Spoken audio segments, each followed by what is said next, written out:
next on Unsolved Mysteries. A murder victim seeks justice from beyond the grave when he contacts a private investigator with details of his own death. A helicopter pilot who was severely injured in Vietnam searches for the nurse who saved his life. After a young girl has been missing for 7 years, her mother receives a mysterious phone call that sounds just like her daughter. And a simple classified ad to sell a computer brings an unexpected, lethal response. 5 stories. They're all strange, but guess what? They're all true. I'm Dennis Farina, and this is Unsolved Mysteries.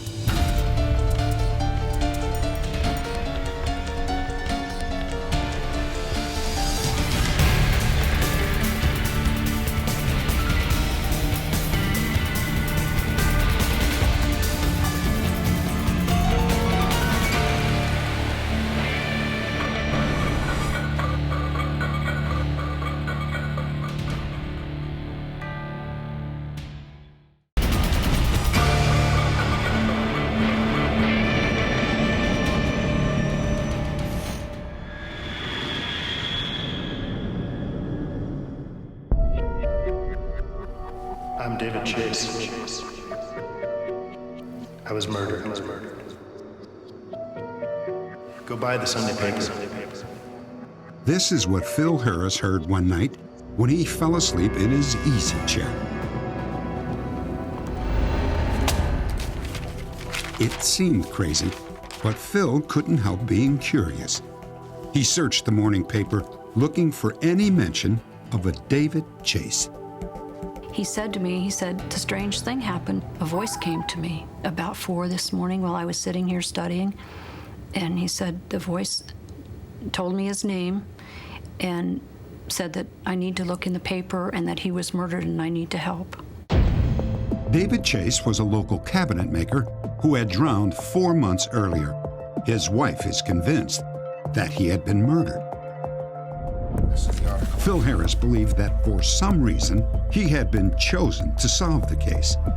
He knew that he had to do something, and he knew it was coming from somewhere, and he was going to check it out. He arranged to meet with David's widow, Judy Chase.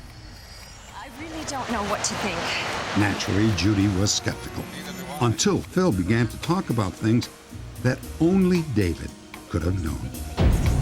There were a lot of very personal details about my relationship with David that nobody else knew about our life together, our love for one another, pet names that David called me Honey Bunny and Shuggies, things like this that there's no way Phil Harris could have known.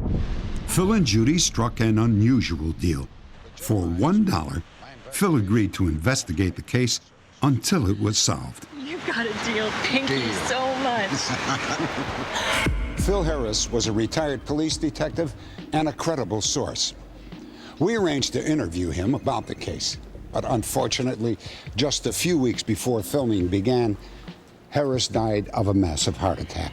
But still, he wanted the story to be told, so here it is. Dad, he's going to work. He's going to wear Dad. David and Judy Chase had lived in Evergreen, Colorado for 18 months.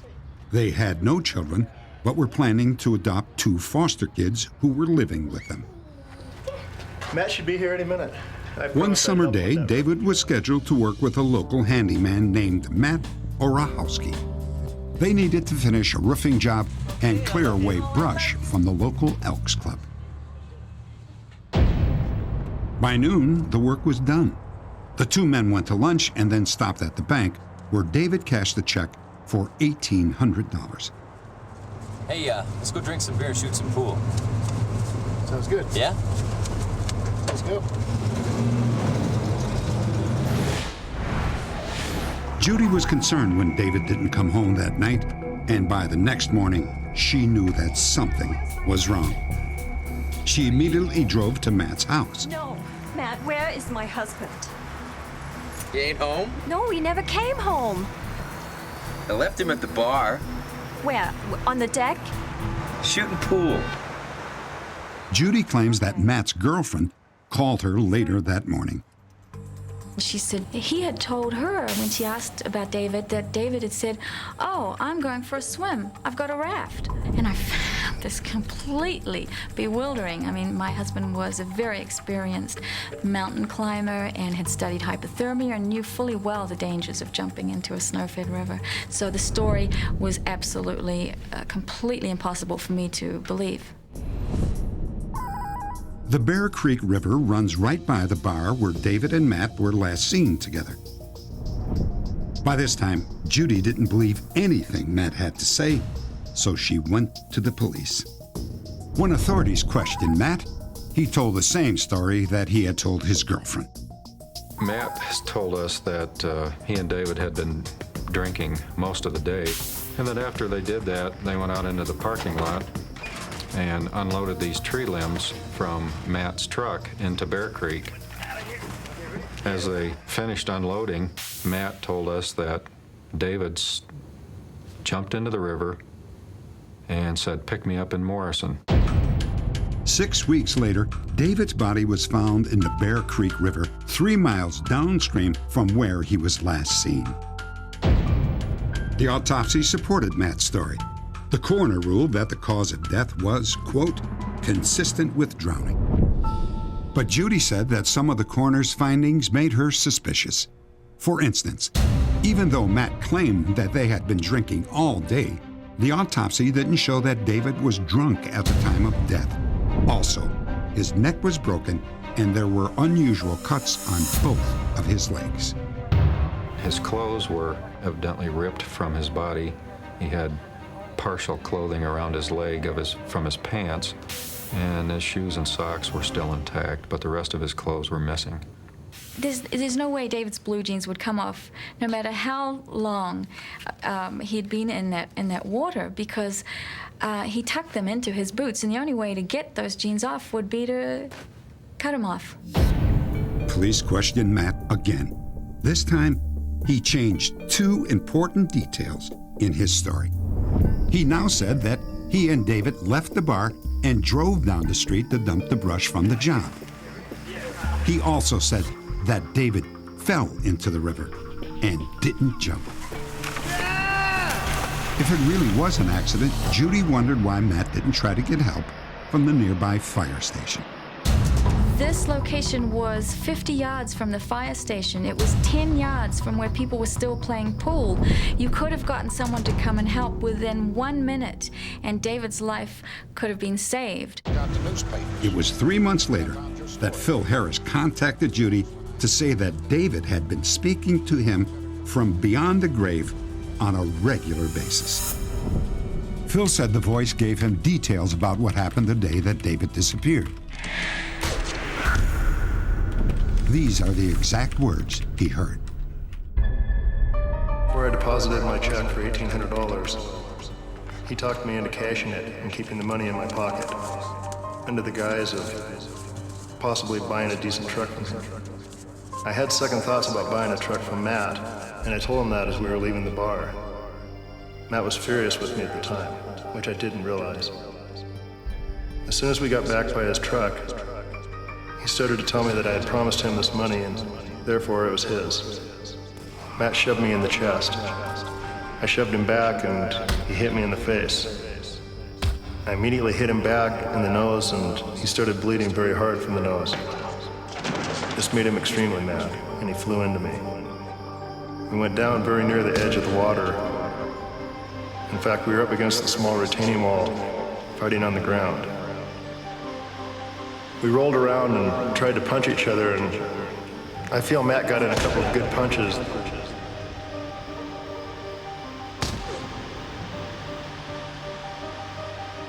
I only remember him hitting me in the back of the neck with a hard object.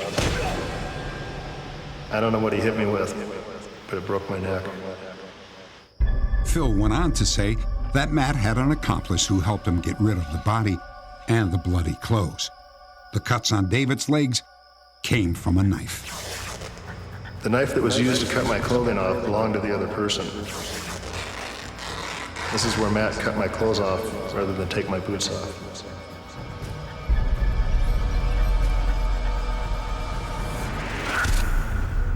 Exactly a year and a day after David's death, Phil took Judy to the local reservoir. Testing. 1, 2, 3. Hello. What is that for, Phil? Just in case anything should happen to me. He pointed out the area where he believed the murder weapon and the bloody clothes had been dumped. What follows is part of Phil's taped conversation with Judy. David told me that he had tied David's clothes around the murder weapon. He told the kid to come up on top and throw them out in the middle as far as he could throw them. I'm not sure whether it was a hammer, a crowbar. David just said like a crying. A week later, Phil died, leaving Judy to carry on their investigation alone. He was a hero in my eyes. I mean, he put everything else in his life aside to stand by my side and help me find the answers that I so desperately needed. Phil had a favorite saying, what other people think of me is none of my business. And he felt that he had information that people needed to hear, and he wanted to give it, and he really did not mind if anybody thought he was a little kooky, because he felt like it could help the case, and other people needed to know what he was hearing.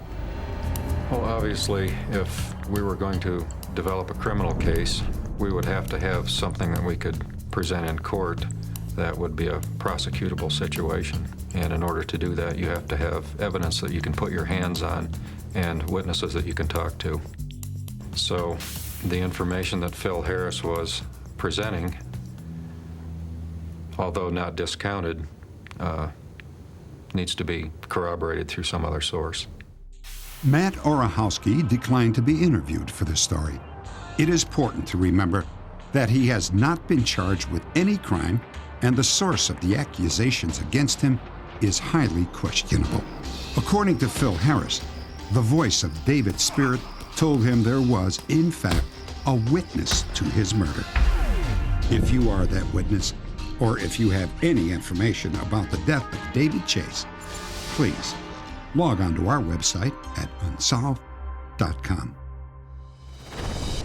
In a moment, a war pilot is brought back from the brink of death by a kind-hearted nurse. He just wants to say thanks.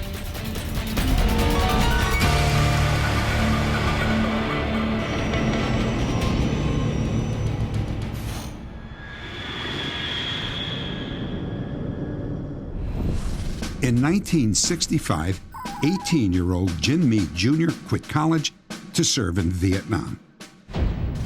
We tried to talk him out of it, finish college, and then go. The war will still be there after you finish college. But he was determined, and he went. 2 years later, Jim earned his wings as an Army helicopter pilot in Vietnam. It didn't surprise me to see him want to give time to his country. And being in helicopters and being in the rescue mission and what have you, these were all part of Jim.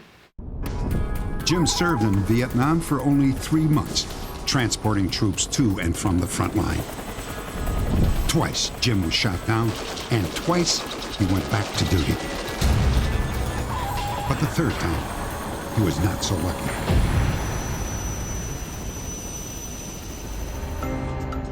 Jim's parents received a telegram saying their son had been placed on the seriously ill list. He had a fractured skull. Jim was transferred to a hospital in Washington State. Jim's family went to meet him there and waited in the lobby for him to be assigned to a room. They had no idea what to expect. It was quite difficult for me to just sit and relax and wait till they came and said, to tell us that Jim had been put in a room. So myself and 2 sons, I got up. I said, I'm going to walk down the hallway for a while. I just can't sit here and wait. There was a soldier on the gurney, and he had bandages all over him, bandages in the head, legs in casts, tubes and bottles. So I said to the other boys, the 2 sons, I said, boy, that soldier is tore all to hell. We went into that room, and here was that gurney. That guy that was tore all to hell was my son. Beyond recognition. I worked in an emergency room, and Jim, it's Mom. I've seen a lot of things, but I don't think I have seen anything as horrible as my son was. Jim was in a coma. A helicopter rotor blade had fractured his skull. He made only animal-like sounds and flailed his arms involuntarily. Both of his legs were shattered and full of gangrene. The doctors feared that Jim would not come out of his coma. As a last resort, the doctors asked the other patients to talk to Jim, as if he could hear them, hoping that the constant exposure to other people would trigger a response.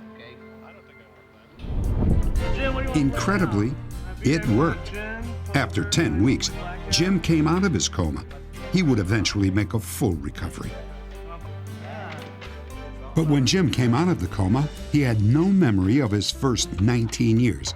He couldn't talk or move his arms and legs. I didn't know that I'd been a helicopter pilot. I didn't know I'd been to Vietnam. I didn't know that I'd been injured so seriously. I didn't know anything. It was like a whole new world. After his recovery, Jim Meade got married, earned a PhD, and enjoyed a career as a psychologist. But when he came out of Vietnam, he was little more than a crumpled body. Jim Meade feels that he owes it all to his nurse, Lieutenant Karen Stevens, who literally brought him back to life. All right, now start with this hand and this leg. Ready? Keep your legs straight. Keep your legs straight. There you go. Good. Grip that mat. Feel the mat. To learn how to walk, I first had to learn how to crawl. Keep going. Lieutenant Stevens would get down on the mat with me and be right next to me and show me.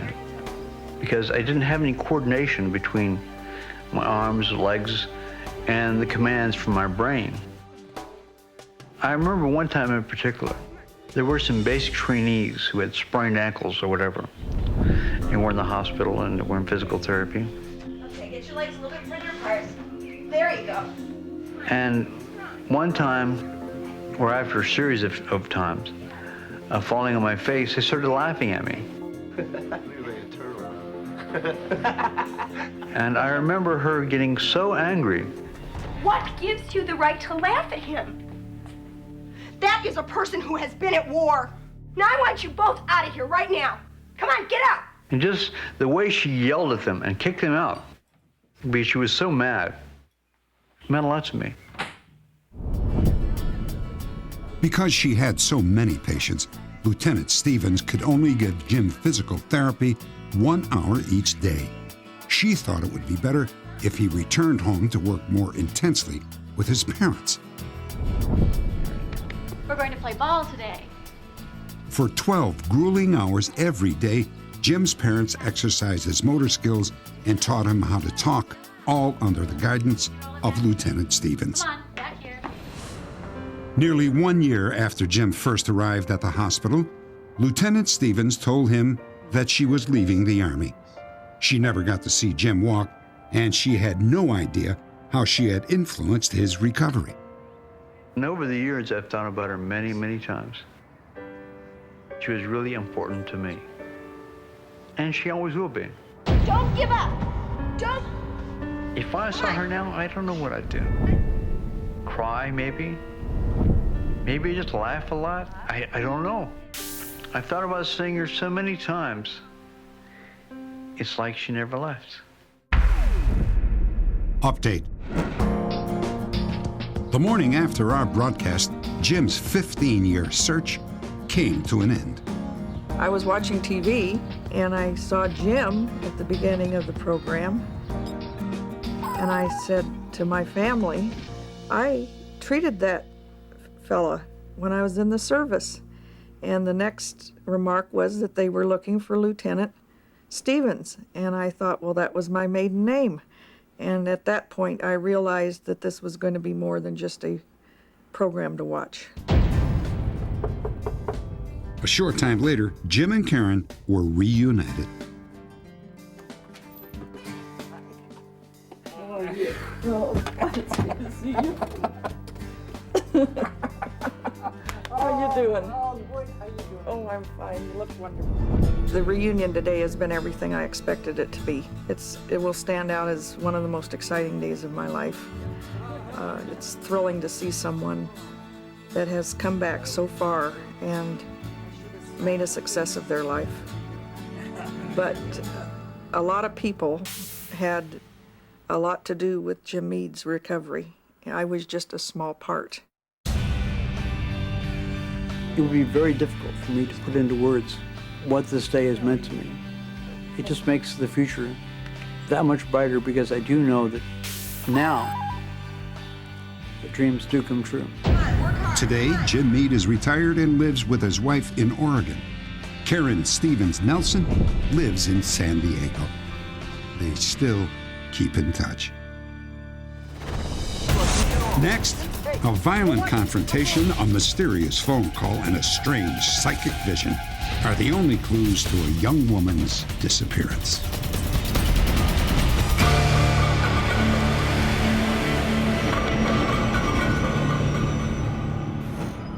"30-year-old Holly Krewson lies comatose in a hospital bed, possibly the victim of a car accident. Her location is a mystery.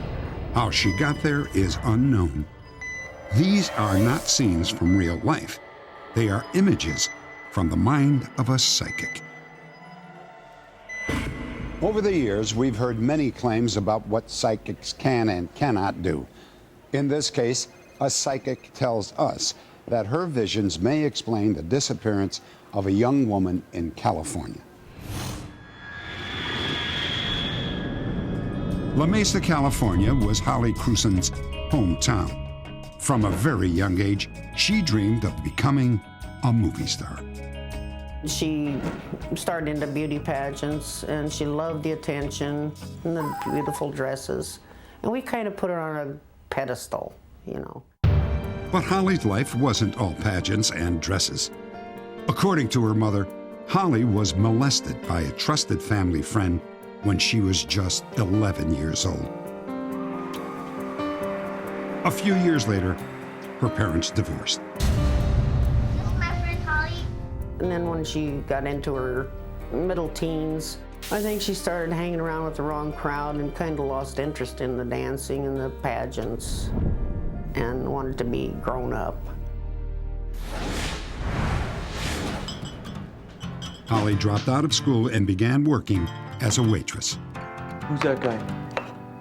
Just one of the customers. She ended up with a lover who was abusive and violent. Several times he was arrested for beating her. No, I'm not getting smart with you. Will you please relax, okay? Don't tell me to relax.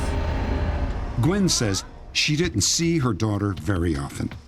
But one day, Holly came to see her at work. Where are you going? I'm just gonna go upstairs and grab a few things. I'll be back in a second. Everything okay? Yes. Gwen didn't know that this was the last time she would ever see her daughter. Have you seen Holly around? Over the next several weeks, Gwen tried to find Holly, but had no luck. I panicked and I called all of her friends. They hadn't seen her. Gwen reported her missing to the police. She was told that they couldn't help because Holly was an adult and that there was no evidence of foul play. 2 years later, with Holly still missing, police took a closer look at her boyfriend's criminal past. Because the boyfriend was arrested at least 3 different times for domestic violence with Holly. Detectives from the Mesa Police Department polygraphed her boyfriend, and it appeared at the time that he had no involvement in her disappearance. On Holly's 30th birthday, a San Diego newspaper publicized the story of Gwen's search for her daughter. A local psychic saw the story and says that she immediately began receiving images of Holly. Well, I started to get little flashes, like short little images, is how I receive a lot of my psychic information. And my first impression was seeing her in a hospital bed. So I knew right off that I wanted to contact this mother who was obviously missing her daughter something fierce. And I saw Holly in a hospital bed. Joyce told Gwen that Holly had left California to escape her abusive relationship. My feeling was that there was a car accident.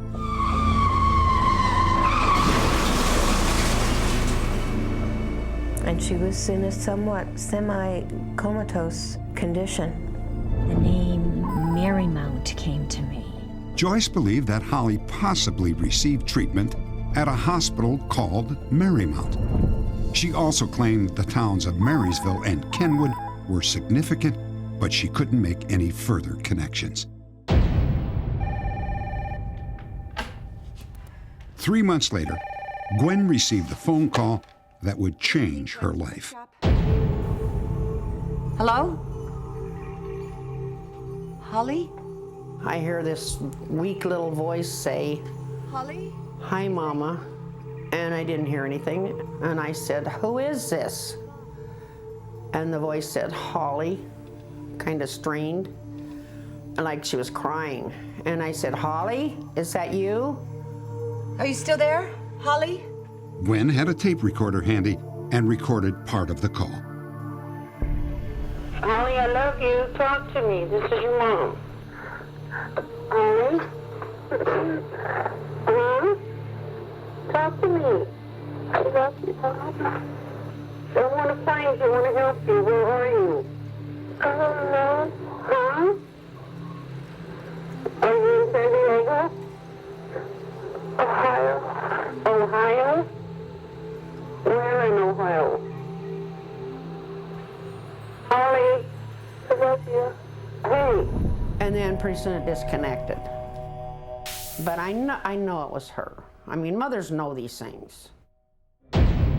With the new possibility that Holly was in Ohio, Gwen studied the information that the psychic had given her.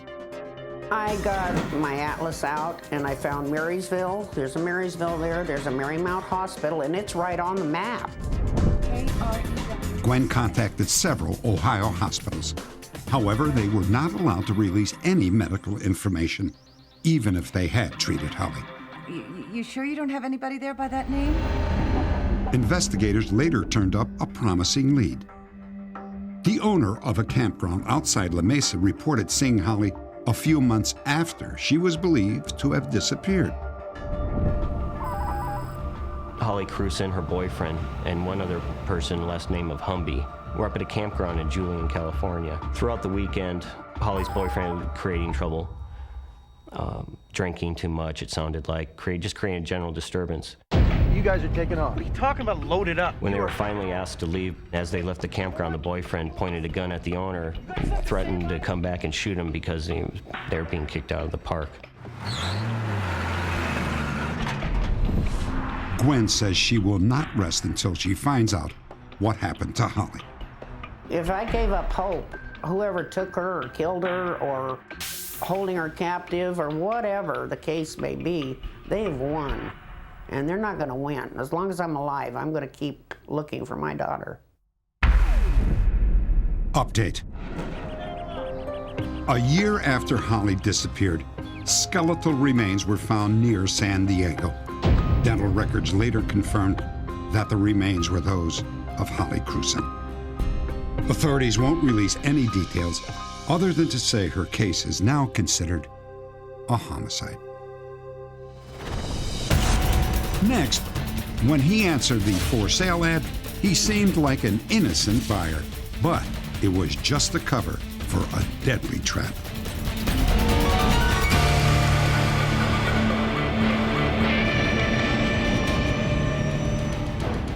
When a Nashville video company had some computer equipment to sell, it ran an ad in a local trade publication. No one could imagine that the sale of that equipment would end in murder.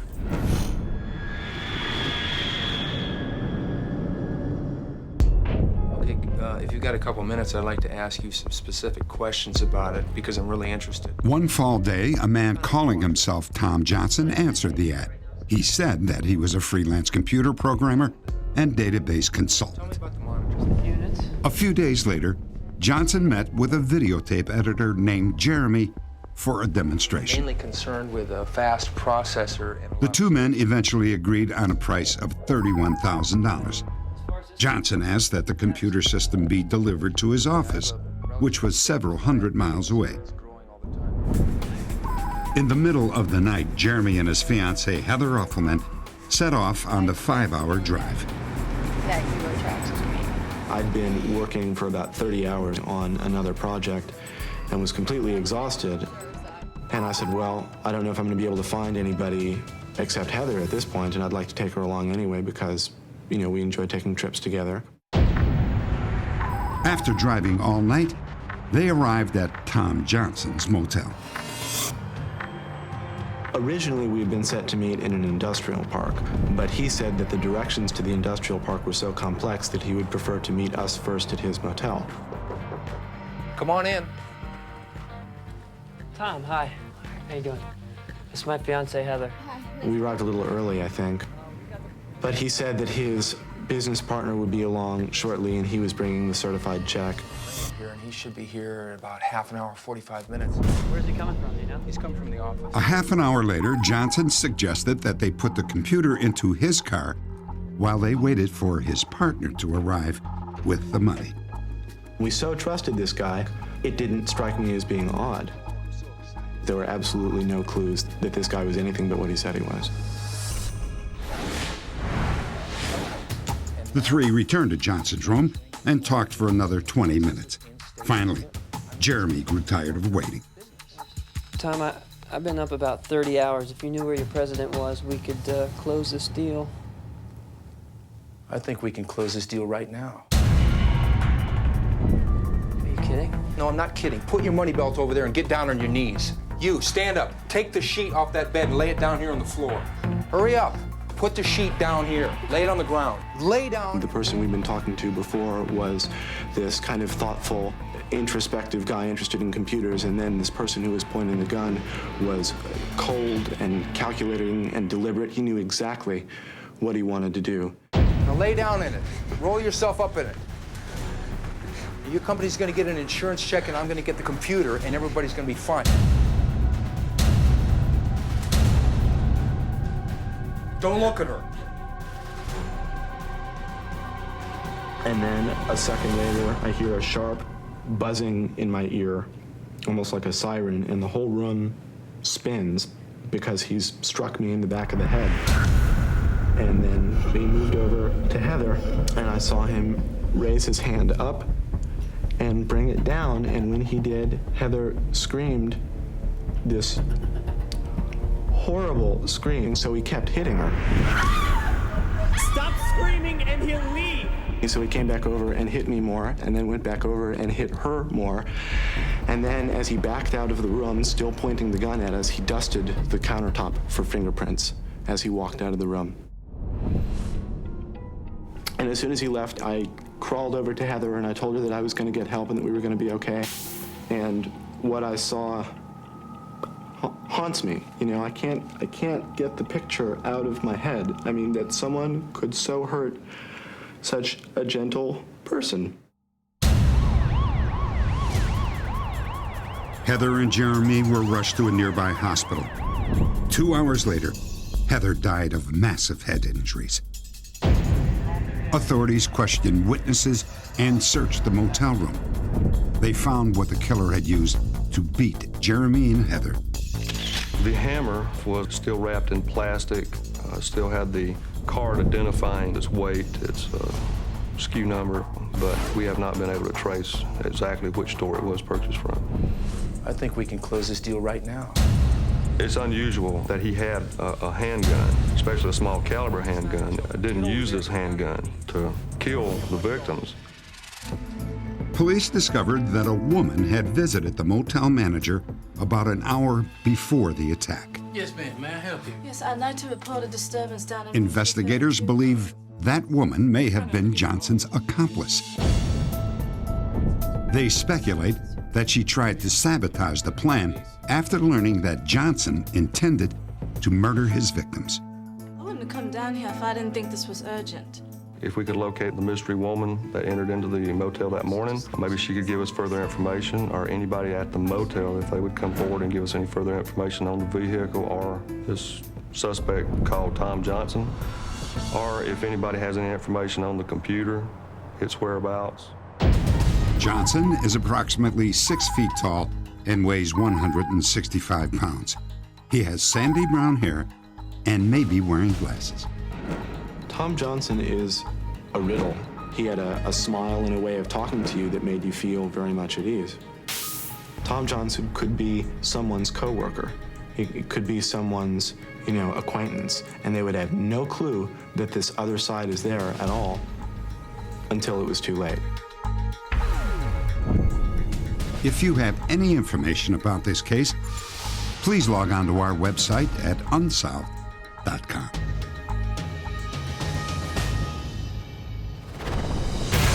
Next, a loving husband sends a letter to his wife on her birthday from beyond the grave.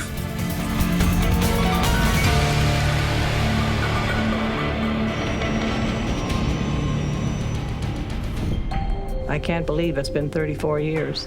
34 years married and 34 years he's gone. I have a feeling that he's here all the time, around me. I really do.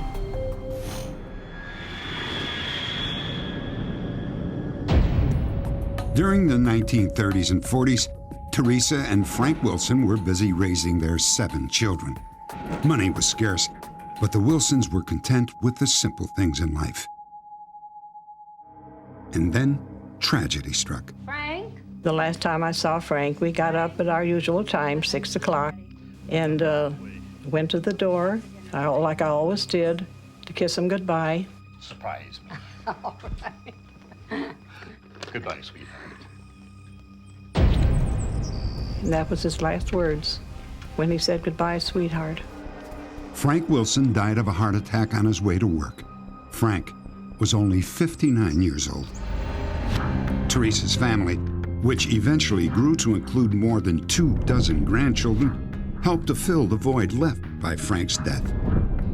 As Teresa approached her 80th birthday, her children planned a special celebration. I wanted to put together a memory book with letters from all the relatives and the children and grandchildren and people all across the states, just writing her a letter and telling her how they felt about her and remembering things that they had done in the past.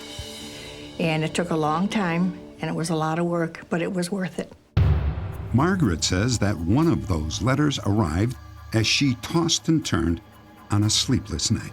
I sensed that there was someone in the door, and I looked over, and there was a man standing there.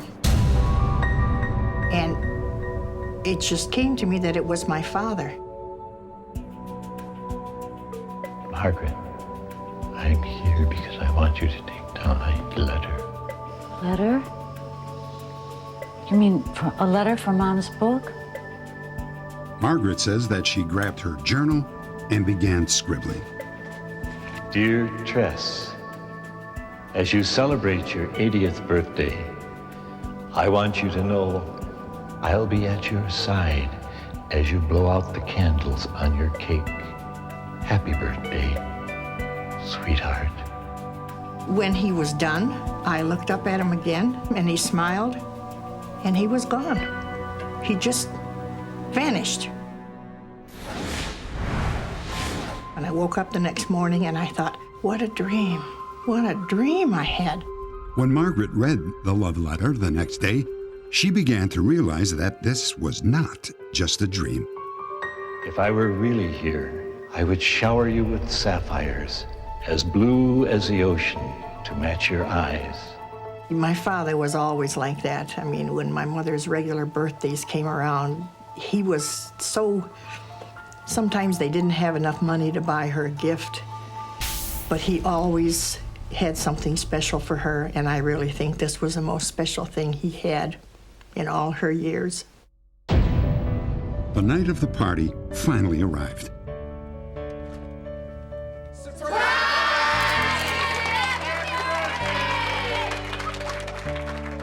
Well, when they took me there, it was a hall, and I knew it was going to be a party. And it was my birthday, so I figured that's it. Teresa may have guessed right about her party, but she had no idea what was in that book. she opened the first page, and inside was the invitation, which, oh, that's nice. And then she opened it up, and there was a picture of her and my dad that my nephew had drawn, and then there was the letter. Dear Tress, I just couldn't control myself. I just started to cry.